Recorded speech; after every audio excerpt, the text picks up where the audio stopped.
അവർ bad comment ചെയ്തതും wrong ആയിട്ട് ഇടപെട്ടതും ബെക്കയുടെ അടുത്താണെന്ന് അവർക്കറിയില്ലായിരുന്നു.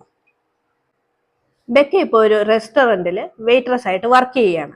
അങ്ങനെ ഇരിക്കും അവളുടെ റെസ്റ്റോറന്റിലേക്ക് 3 ആളുകൾ വരികയാണ്. ആ 3 പേര് ഒരു കോഫി ഓർഡർ ചെയ്യുന്നതിനോടൊപ്പം തന്നെ ബെക്കയോട് റോങ് ആയിട്ട് സംസാരിക്കുന്നൊക്കെ ഉണ്ട്.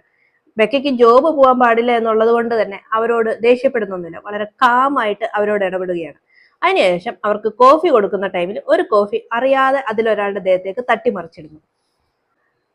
കോഫി അറിയാതെ വീണതാണെന്ന് പറഞ്ഞ് ബെക്ക അവരോട് സോറി പറഞ്ഞിട്ട് തിരിഞ്ഞു നടക്കുന്നുണ്ട്. പക്ഷേ ബെക്ക അറിഞ്ഞുകൊണ്ട് തന്നെയായിരുന്നു സംഭവം ചെയ്തത്.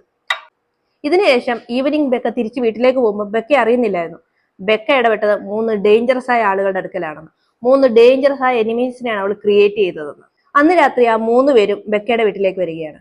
തുടർന്ന് ബെക്കയുടെ ലോയൽ ഡോഗിനെ അവർ അടിച്ചു കൊല്ലുന്നുണ്ട്. ബെക്കനെ അവർ ഉപദ്രവിക്കാൻ തുടങ്ങുന്നുണ്ട്. നല്ലൊരു അടിപൊളി ഹോം ഇൻവേഷൻ മൂവിയാണ്. നല്ല ത്രില്ലിംഗ് മൂവി ആയിട്ട്.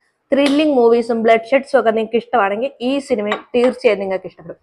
എല്ലാവരുടെയും കപ്പ് ഓഫ് ടീ അല്ല, പക്ഷേ ഇങ്ങനെയുള്ള അടിപൊളി ത്രില്ലിംഗ് ആയിട്ടുള്ള മൂവീസ് നിങ്ങൾക്ക് ഇഷ്ടമാണെങ്കിൽ ഈ സിനിമയും നിങ്ങൾക്ക് ഇഷ്ടപ്പെട്ടിരിക്കും. മൂവിനെയും താഴെ ഡിസ്ക്രിപ്ഷനിൽ ഞാൻ കൊടുത്തിട്ടുണ്ട്. നമ്മുടെ C5 ഈ മൂവി അവൈലബിൾ ആണ്. ഇതുവരെ കണ്ടിട്ടില്ലെങ്കിൽ പോയി ഒന്ന് കണ്ടു നോക്കിക്കോളൂ. കണ്ടവരാണെങ്കിൽ നിങ്ങളുടെ അഭിപ്രായം പറയാൻ മറക്കണ്ട. അപ്പോൾ ബൈ.